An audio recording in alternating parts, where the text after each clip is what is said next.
The growl came from low in Diesel's chest, the kind of sound that didn't carry far but changed the air in a hallway. Nurse Renee Calloway froze with her hand still on the door of room 114. Staff Sergeant Nathan Reed didn't move either. He just watched his dog. Diesel's hackles had risen in a straight line down his spine. His ears were locked forward. His amber eyes were fixed on the laminated badge clipped to Calloway's scrubs, and on nothing else. "Easy, big guy," she said, smiling the way people smile when they want a room to relax and don't quite manage it themselves. He's not used to me yet. Nathan had been visiting Cedar Bluff Veterans Care Center for 6 weeks. Diesel had walked past Renee Calloway 11 times without so much as a glance. This was the first time he refused to let her pass. She had been inside room 114 for less than 90 seconds. The man who lived there hadn't called for her. Nobody had. Nathan had learned, across 2 deployments and 1 long recovery, to trust exactly 2 kinds of information: what he could verify himself, and what Diesel told him before words ever caught up. Right now, the dog was telling him something was wrong inside a room whose door had not yet finished closing. Before we go any further, tell us where you're watching from tonight in the comments below. If a story about an old soldier, a nurse who thought no one was paying attention, and a dog who knew better the moment he walked through the door sounds like something you need today, stay with us until the very end. What happens in this hallway is going to restore something in you. Nathan Reed was 38 years old, built like a man who had spent 2 decades being told his body was government property and had never quite stopped treating it that way. He stood just over 6 feet, broad through the shoulders in the particular way of men who had carried packs up mountains for a living, with dark hair cut close on the sides and a jaw that rarely fully relaxed. His eyes were pale gray, restless in the specific way of someone who never truly stopped scanning rooms, exits, and the hands of strangers, even in a hallway that smelled like instant coffee and antiseptic instead of dust and diesel fuel. He was not unfriendly by nature. Life had simply sanded down the parts of him that used to speak first. He moved the way men move after the Marine Corps has finished with them and civilian life has not yet figured out what to do with what's left, economically, without wasted motion, every step carrying the quiet authority of someone who had nothing left to prove, and very little patience left for people who still needed to prove things to him. He could be devastating if the situation called for it. Most days, it didn't, and he preferred it that way. Afghanistan had taken friends from him in ways he didn't discuss. Civilian life had taken the illusion that peace meant quiet. Now he lived somewhere in the narrow space between discipline and distance, and he had learned that the space got smaller when he had somewhere to be. He had served 12 years as a United States Marine, Staff Sergeant, 3 deployments to Helmand Province, the last one ending early when an eyed outside a checkpoint near Sangin put shrapnel through his hip and took the hearing in his left ear for 6 months before it slowly came back. He'd been offered a desk. He'd taken the medical discharge instead because a desk had never once been the thing that kept him alive, and he didn't see the use in pretending otherwise now. The defining moment he carried wasn't the blast. It was the 20 minutes afterward, on his back in the dirt, watching a young corporal named Diaz keep pressure on his leg and talk to him in a voice that never once let on how bad it actually looked. Diaz hadn't made it home the following year. A different deployment. A different convoy. Nathan visited the Cedar Bluff facility because somewhere in that building were men who had once been the version of himself that came home, and he had decided a long time ago that visiting them was the closest thing to repayment he knew how to offer. Diesel walked beside him without a leash, which the staff at Cedar Bluff had stopped commenting on after the 2nd week. He was a 6-year-old German Shepherd, 81 pounds of rich black and amber fur, with a chest like a barrel and a left ear notched clean through from a piece of casing that had passed close enough to take fur and cartilage, and nothing else. He had served 4 years as a military working dog attached to an explosive detection unit before a knee injury ended his career early, and Nathan had spent 6 exhausting months fighting Marine Corps bureaucracy to be allowed to adopt him afterward. Diesel moved with the clean, controlled confidence of an animal who had learned, a long time ago, the difference between noise and threat, and he rarely wasted energy announcing which one he was looking at. He had become routine, warning system, and witness, and in the quieter corners of the last 2 years, the closest thing Nathan had allowed himself to call family.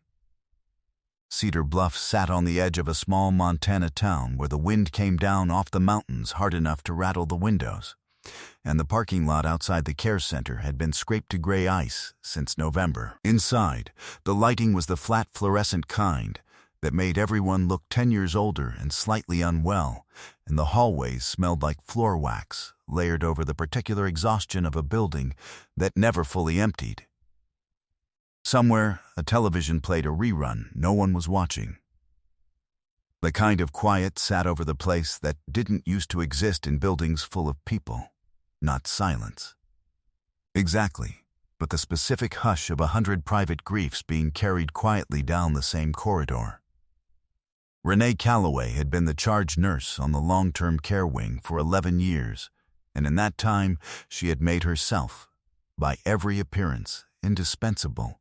She ran the medication cart personally on the wing's hardest cases. She had trained half the newer aides herself. The facility director, a soft-spoken man named Philip Voss, who had inherited the role from his retiring father, deferred to her judgment in every staff meeting, and had said so publicly more than once. 2 families had filed complaints against her over the years, one about missing jewelry, one about a resident who declined sharply under her care. And both complaints had quietly evaporated. The families told the matter was being looked into, then told nothing further, then moved their relatives elsewhere out of simple exhaustion. Calloway had learned that being indispensable and being untouchable were, in a building like this one, very nearly the same thing. "I've been doing this longer than anyone in this building has been alive," she told a new aide once, within earshot of 3 other staff members, none of whom repeated it to anyone who mattered. "Nobody here is going to tell me how to run my wing."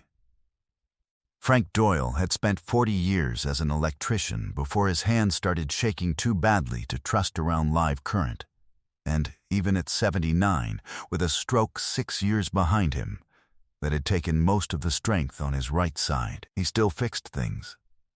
He'd rewired the reading lamp in the activity room himself, sitting in his wheelchair with a borrowed screwdriver, refusing help from 3 different aides who'd offered. He didn't complain. He'd served 2 tours in Vietnam with the Army's 25th Infantry Division and had come home to a country that didn't know what to do with him.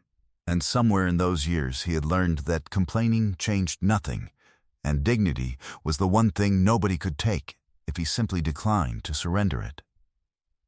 Lately, though, something had shifted. He was sleeping through visits he used to look forward to. He couldn't remember entire afternoons. His wedding ring, which he had not removed in 51 years, had gone missing from his nightstand drawer, and when he asked about it, the answer changed depending on who he asked. Nathan noticed the small things first, the way he'd been trained to notice small things, not through anyone explaining them to him, but through observation, the same patient scanning he'd once used on roadways and rooftops. Frank's water pitcher sat untouched for 3 visits running. His speech, sharp and dry-witted in October, had gone soft and slurred by December, the words arriving half a second behind where his eyes seemed to want them. His hands, steady enough in October to rewire a lamp, trembled now even at rest.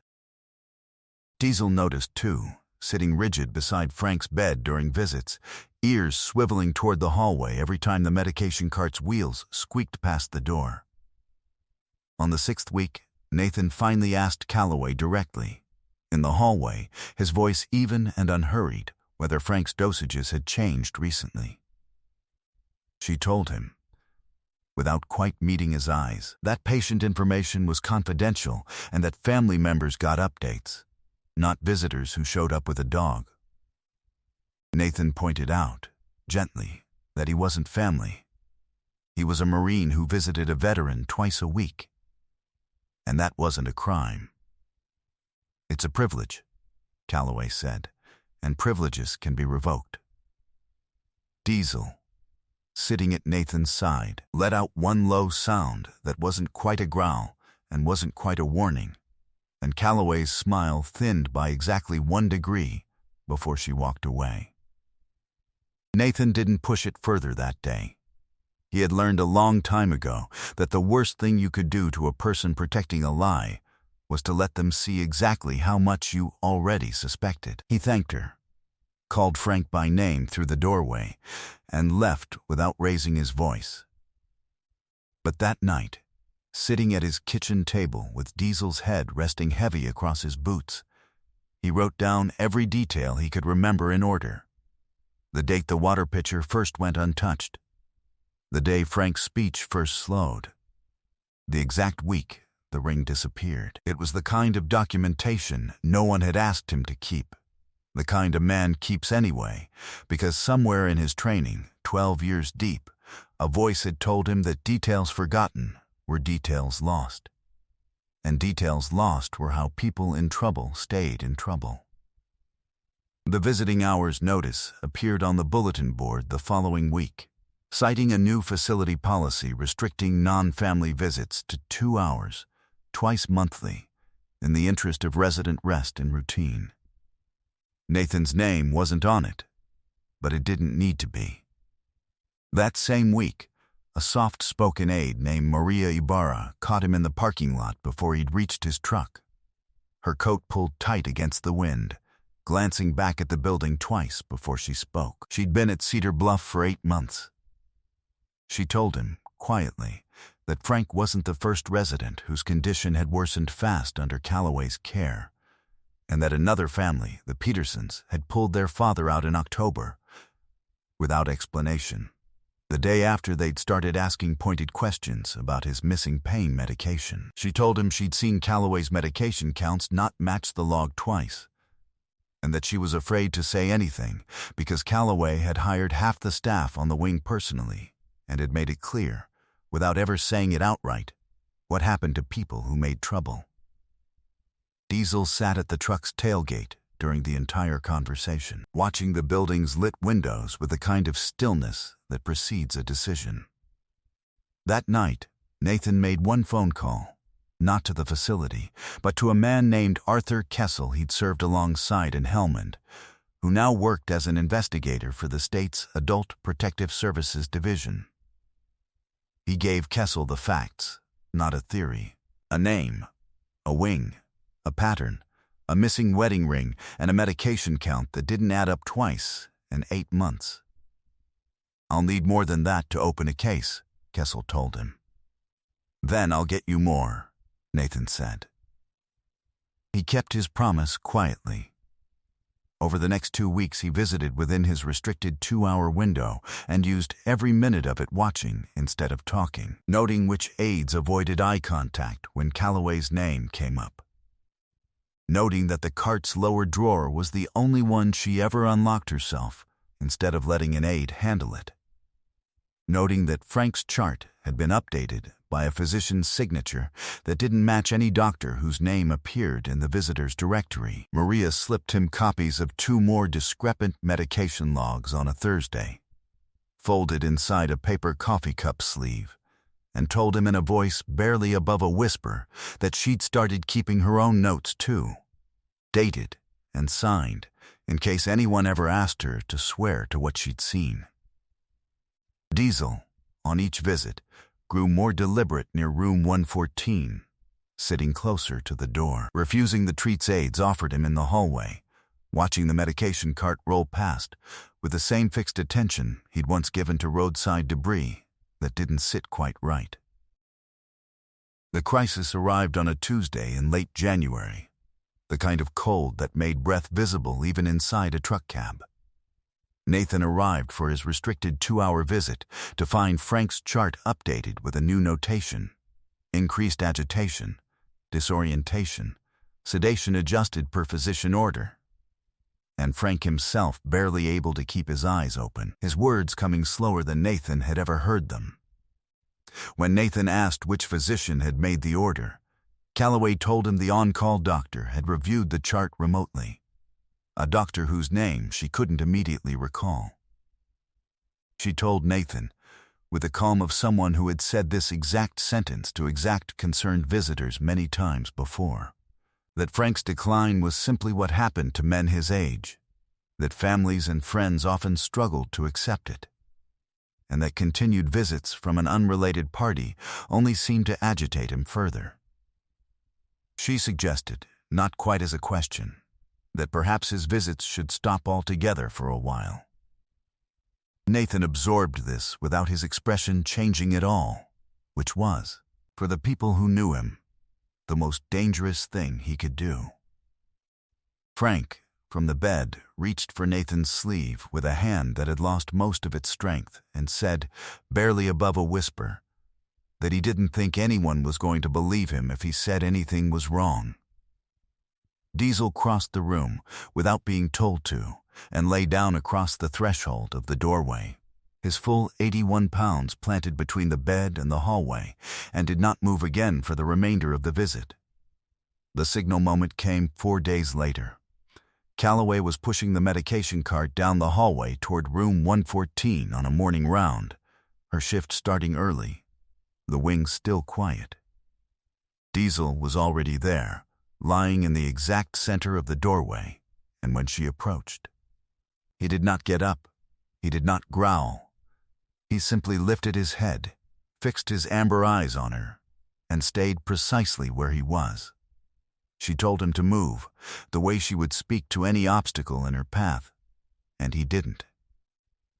She nudged the cart's edge against his shoulder, and he still didn't move, only turned his head slightly toward the cart's lower drawer, the one she kept locked, the one she alone had the key to, and held that position with the kind of weight that made 2 passing aides slow down without quite knowing why. Calloway stood there for nearly 30 seconds, the hallway gone very still around her, before Nathan stepped out of the family lounge at the end of the hall, where he had been waiting, by arrangement, since 6 that morning. "Move your dog," Calloway said. "He's not in your way," Nathan said.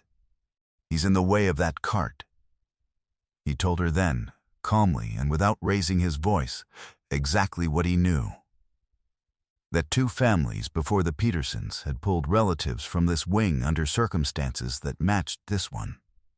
That Maria Ibarra had documented 3 medication counts that didn't reconcile with the official log, with dates and times, and had given copies to Arthur Kessel at the state's Adult Protective Services office 11 days earlier.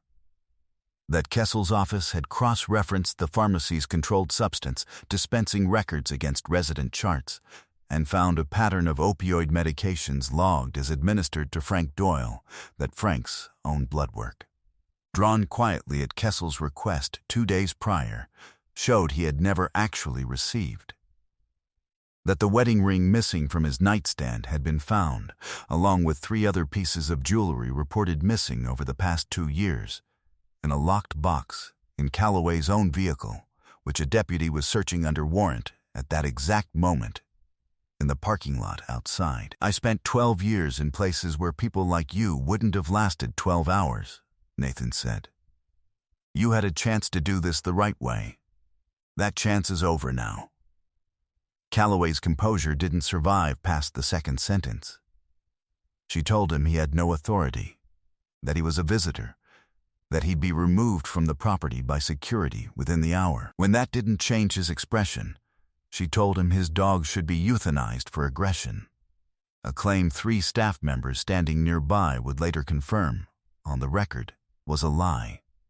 When that didn't work either, her voice dropped, and she told him she'd worked this wing for 11 years and built it from nothing, and that he had no idea what he was destroying.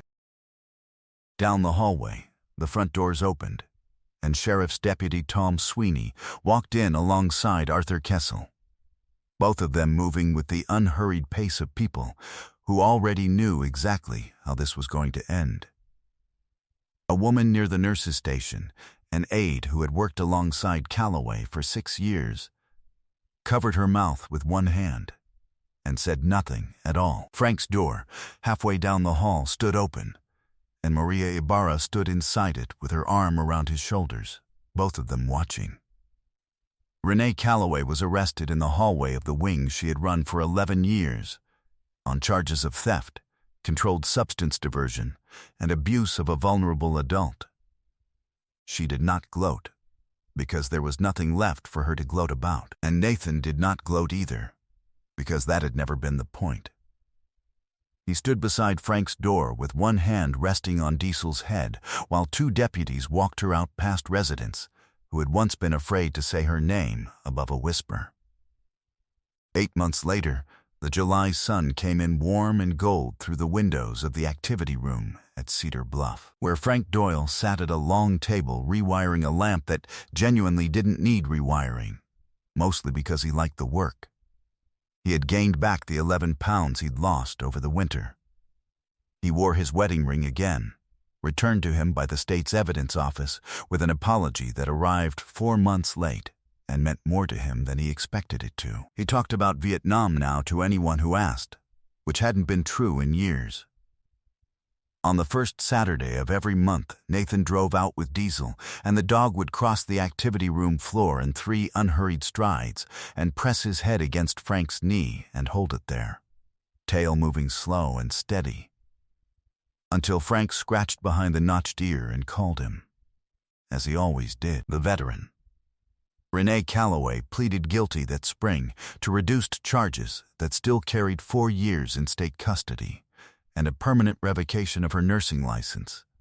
The pharmacy board's investigation later confirmed diversion patterns going back at least 6 years, affecting at least 9 residents whose families had simply assumed their loved ones were declining naturally. Philip Voss resigned as director within the month.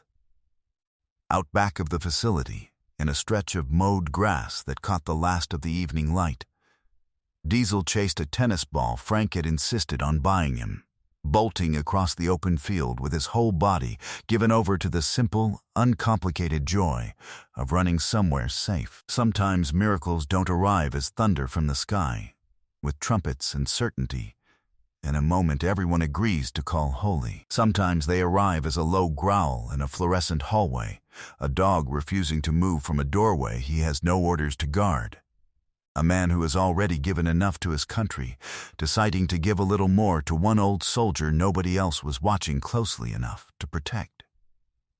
This story proves something the world tries hard to make us forget: that courage is rarely loud, that loyalty doesn't ask permission, and that the people most easily overlooked are often the ones who deserve our attention most.